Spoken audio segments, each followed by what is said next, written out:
Hi everyone, this is Vil. Thanks for joining me again for another one of my weekly videos. Today we're going to have a special treat. I will be showing every single one of my snakes. Now my collection isn't big anymore, just have a handful of snakes, but we're going to get them all out. We're going to talk about some of my breeding projects and enjoy. So this animal here is an emerald tree boa. And although non-venomous, it can actually do quite a bit of harm when it comes to their teeth and the damage that they can do with them. They've got the longest teeth out of any non-venomous snake. So just with the lacerations alone from their teeth, they can mess you up pretty good.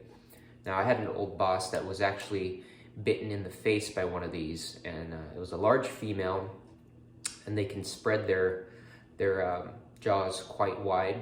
So he was bitten just under the eyebrow here with the upper teeth and below the chin with the lower teeth. So quite a bit of distance and range. So he can probably, I've got him on a larger stick right now. This is my male, his name is Frog. He can probably swing his body around and come pretty close to getting me in the face right now, but I've got him kind of at an arm's length. And he won't be able to get me here. Although he's never struck at me, he's definitely got the potential. He's a beautiful animal. I just fed him on Wednesday, so although he is technically still digesting his meal, I feel it's safe enough where I'm not stressing him out. All I did was transfer him from one of his removable branches, his perches in his enclosure, to this branch here. So he's just sitting there. He's doing what a tree boa generally does when they're in a defensive mode. You can see there his tail's wrapped around that branch and his body's kind of cocked back in an S position, ready to strike. But he's just being defensive right now, not being aggressive at all. And this is Frog. I've had Frog for about, let's see, going on 3-4 years now. He's been with me. He is a wild collected animal, but he's a long-term captive and he's been very healthy. And let's see, these guys are from South America, primarily eating rodents and birds.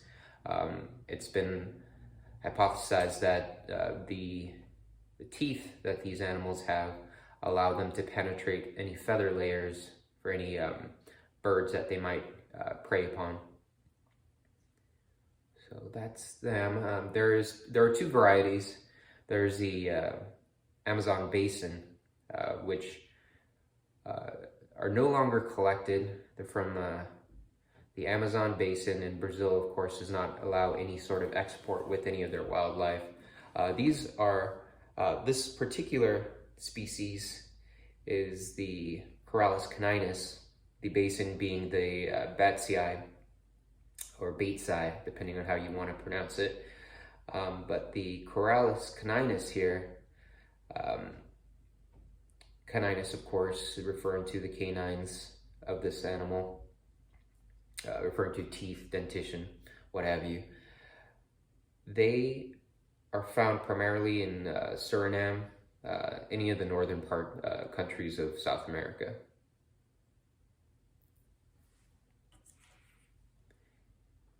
And that's it for Frog. Let me get you a good close-up of him.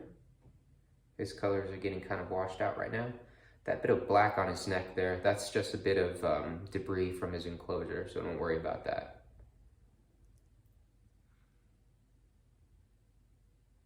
All right, let's get him back into his enclosure. Don't want to stress him out, and we'll go on to the next snake. Although this next snake is deeply in shed, I just wanted to bring him out and show to y'all what he looks like.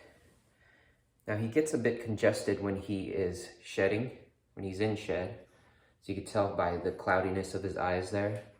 And I don't know if you can hear any of his audible breathing there, but he doesn't have a respiratory infection or anything. This is Blutta, and he is a blood python, Python brungersmai.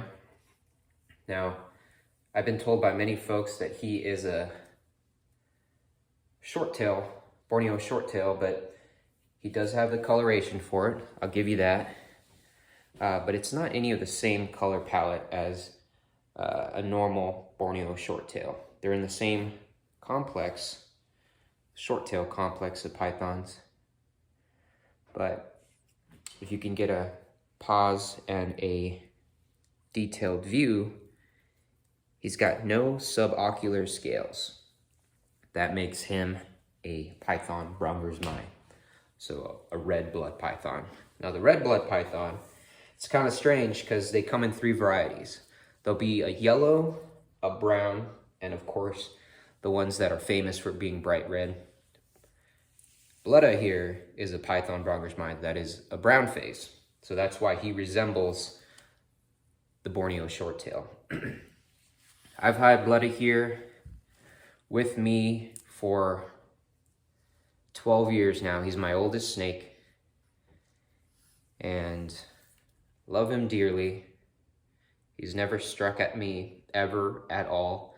And of course, blood pythons, back when they first started being imported or being popular, were known to be very cantankerous.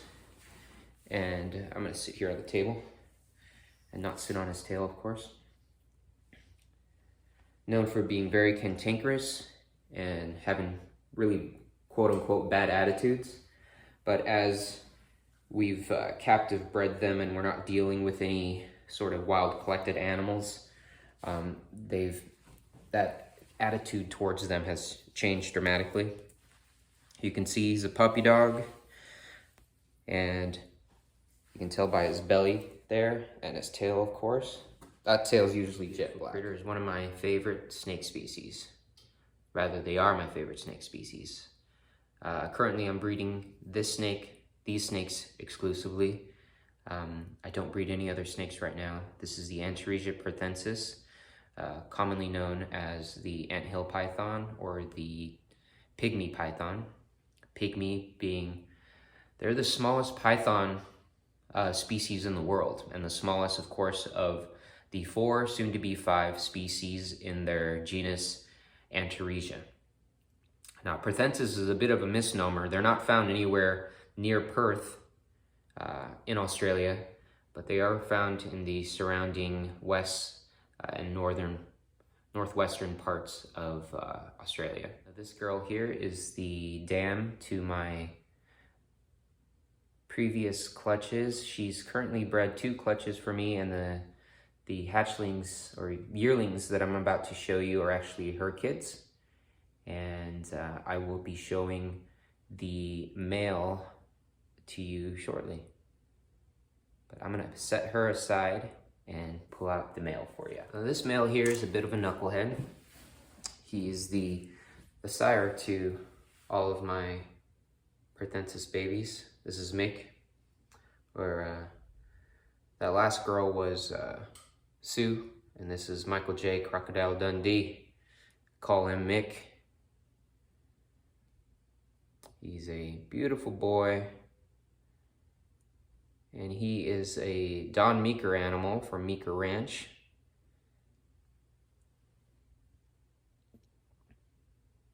He's a knucklehead in that if I'm getting bit by a snake in my collection, it's generally him.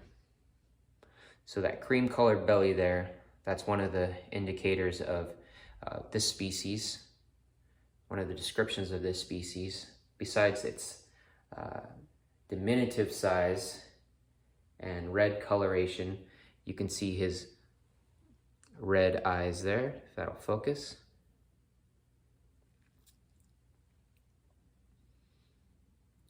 Currently, as the weather cools down, he's hoping to breed the female that I had out previously, so he actually hasn't been in much of a prey-driven mood, so he hasn't been biting me. Hasn't been eating either, and that's totally normal with him this time of year.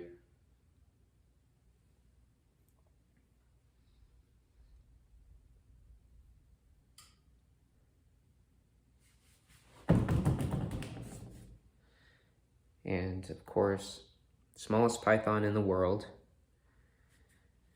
It's amazing that you can say that you keep python, but this is full grown.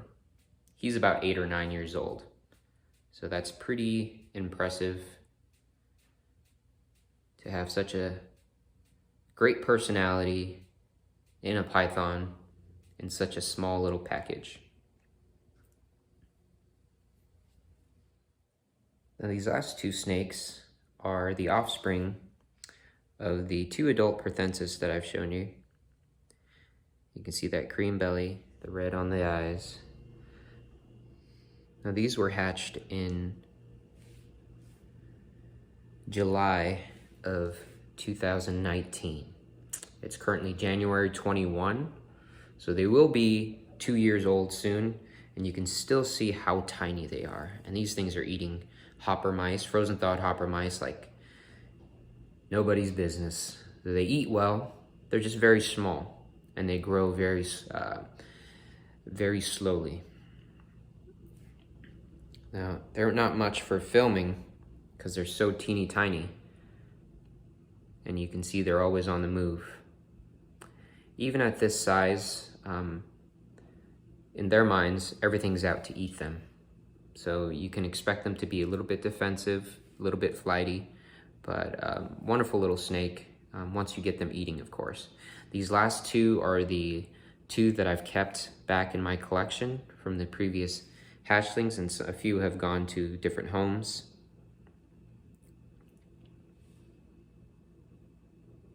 But wonderful little critters.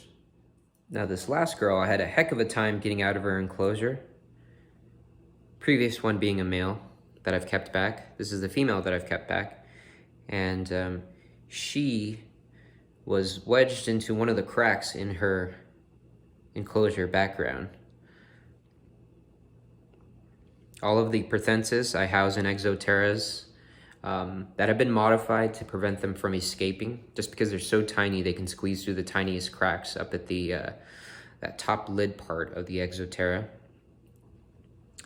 And as we know, snakes can be escape artists. But she is a little less flighty than her brother, or rather her half-brother. Get this to focus.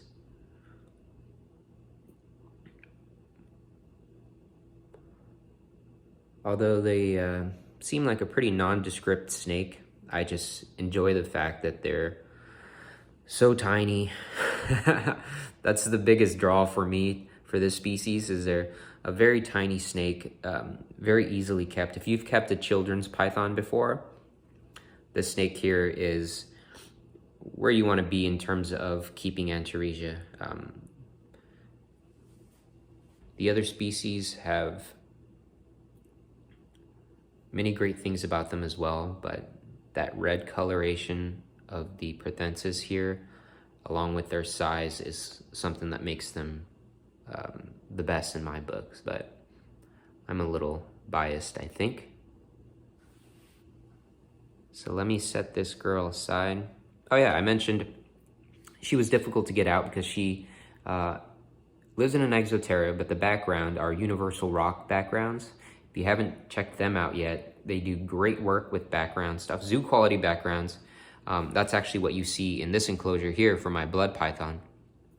So this is a 4x2 background with ledges, and being a subterranean, or rather a fossorial species like a blood python, I still am able to see him climb all over this grapewood here, as well as along that rock ledge wall. So it's a pretty neat thing if you want to add some dynamics, make the enclosure more dynamic rather. But let me set this girl aside. She was wedged into the cracks, so I'm going to put her exactly where she was. And here's one last look. All right, everyone, can you believe that that was all of my snakes? 6 snakes.